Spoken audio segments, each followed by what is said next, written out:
vocês podem ver, a qualidade do vídeo está diferente. Deixa eu só aumentar isso aqui. A qualidade do vídeo está diferente. A resolução também está diferente. Está um pouco escuro. Eu ainda estou tentando ajeitar a iluminação. Vou até abrir aqui para dar um plus, né? Vamos falar sobre Flamengo e Santos. Vitória, uma importantíssima vitória, mas com muitos pontos a se falar, tanto positivo como negativo. Não é porque é uma vitória que iremos rasgar elogios, não é porque começou com 3-0 que eu só irei elogiar os jogadores hoje, não. O Flamengo começou páreo a páreo com o Santos, tendo chances, contra-ataques dos dois lados. Perdão, estou um pouco gripado. E o primeiro gol do Flamengo veio a partir de uma bola parada, veio dos pés de Léo Pereira, um bom gol inclusive, um ótimo gol. Deu uma desviada no zagueiro do Santos, que eu não vou lembrar o nome agora. Segundo gol do Flamengo, bola rolando, gol de Jorge Carrascal, se eu não me engano. Vou até pesquisar aqui agora, só para ter certeza dos gols. Mas se eu não me engano foi do Jorge Carrascal mesmo. Que merda. Exatamente. Foi um gol de Jorge Carrascal aos 51 do segundo tempo. Primeiro gol do Flamengo saiu aos 37 do primeiro. É um pouco tarde para fazer o primeiro gol, principalmente num time do nível do Santos atualmente. Nós sabemos, com todo respeito aos santistas, mas nós sabemos que o Santos atualmente está em péssima fase, brigando para não cair, e um time igual o Flamengo, que está brigando por um título de Libertadores, brigando por um título de Brasileirão, não pode dar o luxo de só fazer o primeiro gol tarde no primeiro tempo. Ainda no segundo tempo teve um pênalti. Um pênalti, claro, não tem muito o que falar, mas tem um ponto importantíssimo nesse pênalti que vamos precisar de falar sobre a arbitragem. A arbitragem brasileira é muito, muito ruim. Chega a ser questionável termos uma arbitragem desse jeito para o nível de futebol que nós temos. Nós podemos ver na Copa do Mundo de Clubes que o nosso futebol até dá para bater com o futebol europeu. Fizemos grandiosos jogos contra os europeus. Flamengo contra o Bayern, por exemplo. Flamengo contra o Chelsea. Foi uma vitória maiúscula de 3-1, onde o Chelsea praticamente não jogou. O Flamengo não deixou o Chelsea jogar. Teve um gol que foi mais erro do Flamengo do que acerto do Chelsea. E vou ajeitar um pouco aqui para baixo.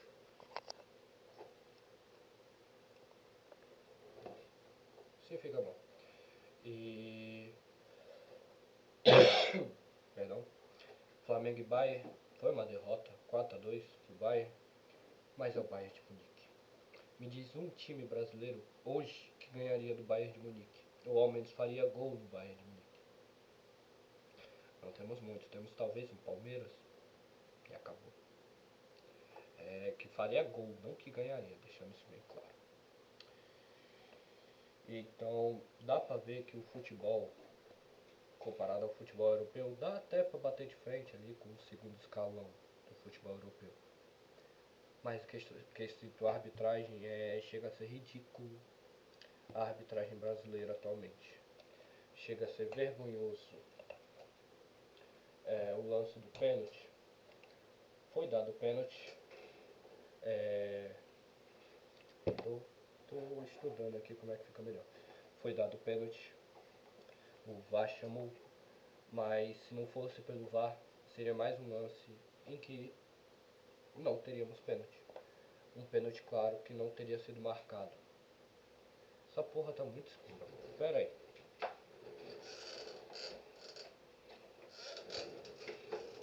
Acredito que melhorou, né? fica melhor. Era mais um lance de pênalti claro, aonde se não fosse pela tecnologia, não teria sido marcado. Então é bom, muito bom que tenhamos tecnologia no futebol brasileiro, mas em questão às pessoas, em questão aos humanos, em questão aos profissionais. Está na hora de profissionalizar a arbitragem brasileira, porque chega a ser ridículo comparado às outras arbitragens. Chega a ser vergonhoso, escandaloso. Se vê muito falando que a arbitragem rouba para time A, time B. Não. Algum time ou outro pode até ser favorado. Favorado? Eu acho que é isso. Pela arbitragem. Mas não é porque é roubo, é porque é ruim. Pausei pra tossir. E eu me questiono em que nível a arbitragem brasileira estraga o futebol brasileiro. Em que nível a CBF estraga o futebol brasileiro. Enfim, no pênalti, a Arrascaeta foi pra bola, podia se tornar o artilheiro do Brasileirão desse jogo e se isolar cada vez mais como o gringo com maior taxa de gols pelo Flamengo. Mas a bola bateu na trave. Foi uma batida forte, uma batida potente, uma partida boa. Mas a bola bateu na trave, assim como o Flamengo quase bateu na trave. O goleiro estava vendido para o outro lado, ou seja, se o Arrascaeta batesse no meio, por exemplo, era gol. Enfim, eu não vou pesar muito na do Arrascaeta, porque no gol de Jorge Carrascal, o gol foi praticamente do Arrascaeta. Que passe, que passe absurdo deu Jorginho, sei lá, dele Arrascaeta. Que passe absurdo, que passe monstruoso, passe de uma lenda do futebol brasileiro. A Arrascaeta vem brigando para ser um dos maiores gringos do futebol brasileiro, que atuou aqui pelo futebol brasileiro. E isso chega a ser absurdo, é algo histórico. Bom, depois disso, o Flamengo continuou comandando, quase fez o terceiro gol dos pés de Bruno Henrique, onde o João Paulo, se eu não me engano é esse o nome do goleiro do Santos, se eu errei, desculpa, perdão. Ele fez uma ótima defesa, cara a cara, teve demérito do Bruno Henrique, mas também teve mérito do goleiro santista. Mas aos 81 minutos, após esse lance, Bruno Henrique faz o gol dele. Era inevitável, foi um bonito gol, 3-0 para o Flamengo. Nisso, era aos 82 do segundo tempo, já estavam falando que acabou o jogo. Realmente, aparentemente já tinha acabado. Sai Neymar, entra Robinho e Júnior. Pra mim, foi o nome desse quase empate do Santos. Robinho entra e muda completamente o jogo pro Santos. O Santos começa a atacar, começa a entrar na área com perigo e faz aos 89, 2 minutos depois, 1 minuto depois, que o Robinho entrou. Robinho Júnior. E logo em sequência, aos 90, outro gol, com também participação de Robinho Júnior. Em um dos gols, teve um demérito da porra do Danilo, onde ele foi tentar afastar a bola. Se ele acertasse a bola, ele ainda teria acertado de canela, mas ele furou completamente a bola na pequena área, um local onde você não pode errar. O Danilo é realmente nível para ser zagueiro, primeira opção como zagueiro reserva do Flamengo? Não. Chega a ser questionável o Flamengo ter um ataque com Arrascaeta, Pedro, Samuel Lino, Plata, que às vezes joga bem, Luiz Araújo, Saul, Jorginho, Nicolas de la Cruz, Cebolinha. E na defesa, o substituto ideal pro Léo Ortiz é o Danilo. Chega a ser questionável, chega a ser preocupante o Danilo ser o nosso reserva. O Danilo é alguém que tem boas passagens, Juventus, Real Madrid, se eu não me engano, mas não dá. Danilo não é jogador nível titular do Flamengo. Enfim. Segundo gol do Santos, também erro da defesa. Danilo e Léo Pereira dormem na defesa. E acontece o segundo gol do Santos, onde o cara praticamente não teve marcação nenhuma na pequena área. O Rossi espalma a bola, era uma bola difícil de encaixar. Ou eu estou confundindo isso com o primeiro gol? Talvez eu esteja confundindo com o primeiro. Mas isso, independente de um desses gols, eu não acho que seja demérito do Rossi ou falha do Rossi. Era uma bola difícil de se encaixar, tinha muita gente na frente. É mais demérito da defesa em si do que demérito do Rossi. E o Flamengo quase tomou um empate, continuou tomando pressão. E aos 3-2 ele decidiu voltar a jogar. Me desculpa, santistas, mas isso é vergonhoso. É preocupante o Flamengo fazer isso, é preocupante a força de vontade do Flamengo para ganhar um jogo, porque eles se tranquilizam com 3-0. Eu lembro do Flamengo de Jorge Jesus, inevitável não comparar, mas eu lembro do Flamengo de Jorge Jesus e naquele jogo contra o Grêmio, 5-0, semifinal de Libertadores, e o Jorge Jesus puto na beira do campo porque tínhamos errado um passe. Enquanto isso, o Flamengo ganhou de 3-0, quase tomando a virada, e os jogadores parecem estar relaxados, tranquilos. Se continuar assim, não merecemos ganhar o Brasileirão, não vamos ganhar o Brasileirão também. E eu até comentei com meu pai quando a gente assistiu o jogo. Enquanto o Flamengo fez 3-0 e está tomando pressão e está com medo de sofrer um empate do Santos, 3-0, e está com medo de sofrer um empate do Santos, o Palmeiras tomaria um 2-0 e buscaria a virada do Santos. Essa é a diferença entre um clube e outro, essa é a diferença entre uma mentalidade e outra.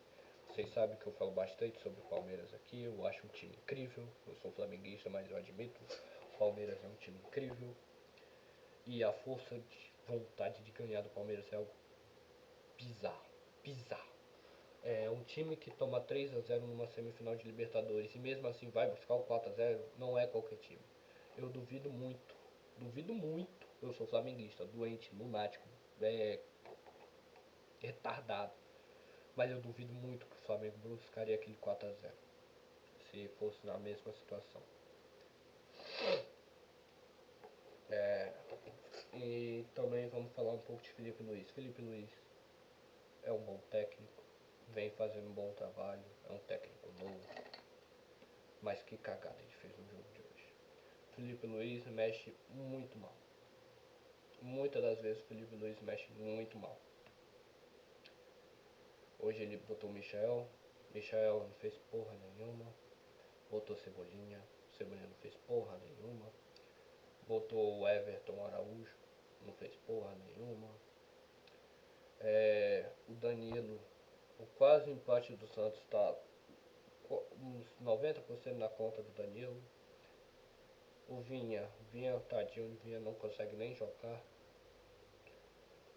E chega a ser preocupante esse quase empate do Santos. É uma boa vitória, é uma vitória importante. Não, é uma vitória importante, mas não é uma boa vitória. Uma boa vitória seria um 4-0 nesse Santos, um 5-0, que o Flamengo pôde ter feito. Ou até um 3-0. Mas um 3-2 chega a ser preocupante e chega a ser um pouco vergonhoso o tanto que o Flamengo se apequenou após o 3-0. É isso que eu tenho para falar. Espero que mudem essa mentalidade daqui até o final com o Palmeiras. Porque se a gente fizer um 3-0 no Palmeiras na final e relaxar, tranquilizar, eles vão fazer o 3-2. E se eles fizerem 3-2, eles vão atrás de 3-3. Se eles fizerem 3-3, vai ser 4-3. O que aconteceu no jogo de hoje não foi fatal porque era contra o Santos, mas seria fatal se fosse contra o Palmeiras. É isso que eu tenho para falar. Muito obrigado a você que ouviu até aqui. Se você gostou, dá like, compartilha, se inscreve no canal, vem debater comigo aqui nos comentários, comenta alguma coisa. E eu tô preocupado. Esse jogo me deixou bastante preocupado, bastante pensativo. Porque quase entregar uma vitória de 3-0 dentro de casa, pro Santos, que tá brigando para não ser rebaixado de novo, é extremamente preocupante. É isso. Agradecer de novo. Boa noite aí. Não sei se eu vou fazer o jogo do Palmeiras.